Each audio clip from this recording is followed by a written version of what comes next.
So I'm going to tell you the most important skill I've learned in my entire life and why you should learn it too. And that is being alone. My name is Brendan. This is The Lost Tribe, a channel where I help people find the truth and help people get better. Men, women, anyone. So, you're probably asking, it's like, what do you mean being alone? I don't mean being lonely. I don't mean being a loner. I mean being perfectly okay with being alone. As you can see, I am out here by myself. And not to brag, but 90% of people just won't be able to do that. They at the very least bring a dog, or just another friend, anything, which is okay, but I wouldn't be out hiking here if I wasn't by myself. I literally have no one to hike with. So, I mean, that's one of the obvious things, is you can do a lot more, and that's why it's great to be alone, or to learn to be okay with being alone. But that's not the crux of what I am talking about. What I have realized, and don't get me wrong, I say these things because I've been there myself. I point out things that used to be an issue in my life, which are no longer, or are still potentially issues in my life. But what I see is that a lot of people can't do things by themselves. They can't be by themselves. They can't sit with themselves. And it's honestly even gotten just a negative connotation that it's a bad thing. Like, I've gone to restaurants by myself and sat down and eat because I've said, oh, I want some sushi today. And I've went and gotten sushi, even though there's been no one else to get sushi with me. So I went and got it. I guarantee you everyone was looking at me in the restaurant. Maybe not, because, I mean, you never know. But probably just like, oh, that guy's by himself? Oh, that's so sad. And I've even heard people say, it's like, you know you're lonely when you go to a restaurant by yourself or a movie by yourself. It's like, first off, F you, dude. Not lonely. Just like being alone. And I'll get to why it's good. Because then you're not attached to anyone or anything. Right? Because a lot of people can't do things alone. Or they're attached to someone. And it's okay to have best friends. But you don't know who you truly are until you've spent some alone time, because you've definitely heard the phrase, you are most like the 5 people you hang out with the most. Well, if you don't hang out with anyone, then you find out who you truly are. And it doesn't have to be a permanent thing. You could go full hermit monk mode for like a couple months if you want to, or you could just designate a certain amount of time every week that you just spend by yourself. And it's going to be hard, I'm not going to lie. For the first bit of it, and I hope that was actually getting audio, but for the first bit of it, you won't be comfortable being by yourself. It's not easy. A lot of people, the voice inside your head is the biggest enemy you have. And I mean, being by yourself, part of it is conquering that voice. And once you do, a whole brand new door of possibilities and things open up for you. And you could sit here and, just like me, and enjoy this beautiful view. It's fascinating, isn't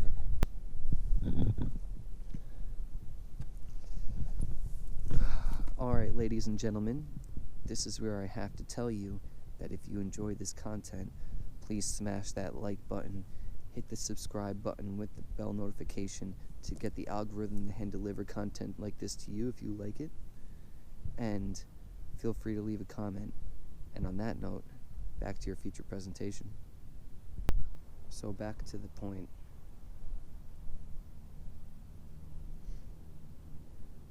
Some people can't stand being by themselves. Whether that's doing something like what I'm doing right now, or even just like socially, like in a relationship. And we'll talk about relationship first, because I mean, this goes for men and women. I've seen it both ways, where people just relationship hop, or they situationship hop, and you would think, oh, they're optimizing their time, maximizing their time, but they're burning themselves out to other people. This is how you get just burned out. First off, just in relationships, and you become an old, grumpy person. Two, they're just wasting their time. And what I mean by that is they're so busy focused on not being alone and trying to find another relationship that they don't spend the time alone to think one thing for themselves. Two, realize what they actually want. Because you would think that if someone used that strategy, right?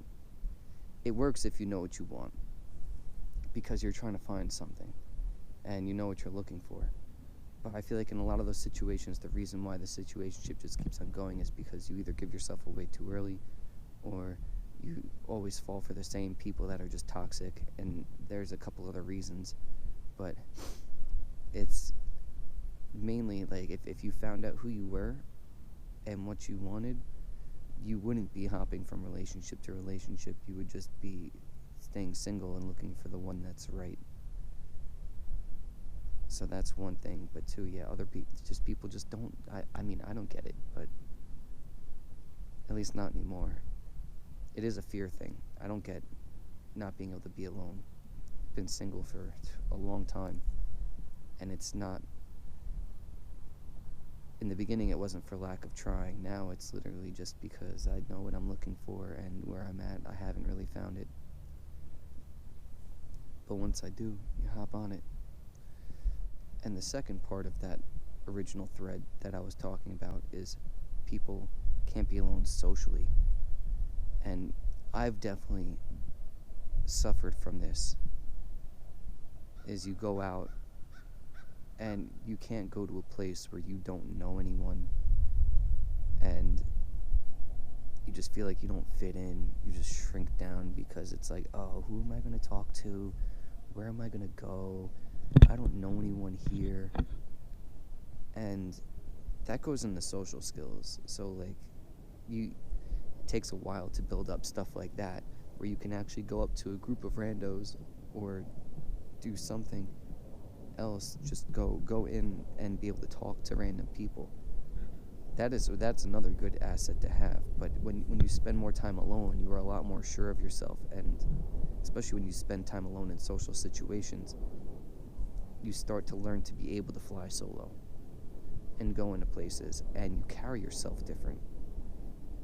People see it. They don't notice it consciously. It's like a subconscious thing. Instead of you being slumped over and holding your hands close, broader, at least as a man, broader shoulders, open to a lot of things, or just open to everything else instead of being tucked away. And people notice that, especially women. They might not know it consciously, and sometimes they do, but they definitely know it unconsciously. But that does take time. It takes time to get, but those are the areas where I see most of the time that people are afraid to be by themselves.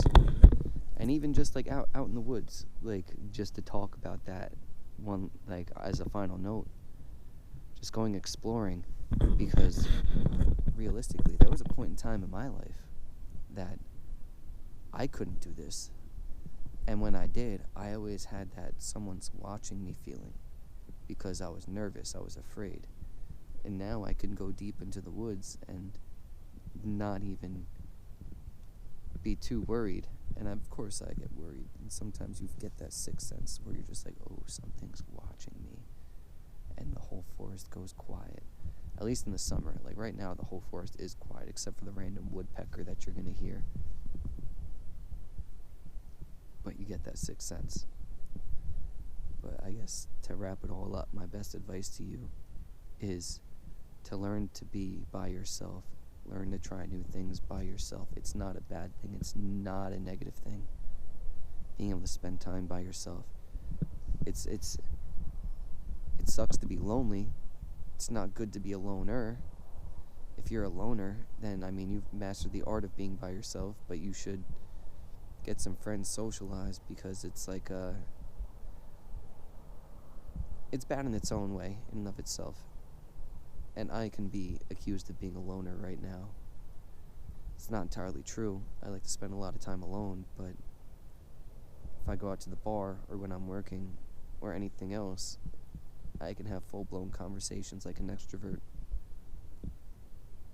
But I am more of an introvert, ambivert. I'm an introverted I'm an extroverted introvert. Because I love having time like this. This is how I recharge. But I can easily go out and have a good time on the town. But yeah, my best advice is to work on it at the very least. It's not going to happen overnight. It took me years of doing this to fully get to the point where I am right now. Actually, maybe like a couple months.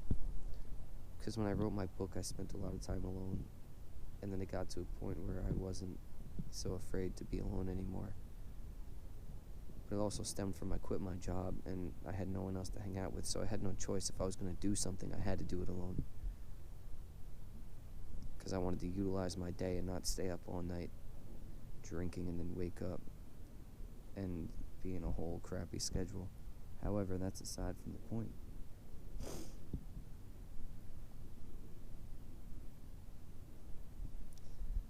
Find a quiet spot, sit down, get some meditation in. Be okay with your thoughts. Be okay with the silence. Because I feel like that's one of the big reasons why people don't like being alone is the silence. They always want some kind of noise. They always want some kind of stimuli. And even just touching back to my last video about getting off your phones and how technology is ruining your brain. Doing stuff like this and being okay with your thoughts will actually reset your brain back to how it's supposed to be. Stay off the technology. And the technology is one of the reasons why people have gotten so bad, is because they just can't sit in a certain spot without looking at their phone. And don't get me wrong, this isn't me pointing fingers, playing the blame game, because I've been there too. We all have different degrees of technological sickness, as I like to call it. But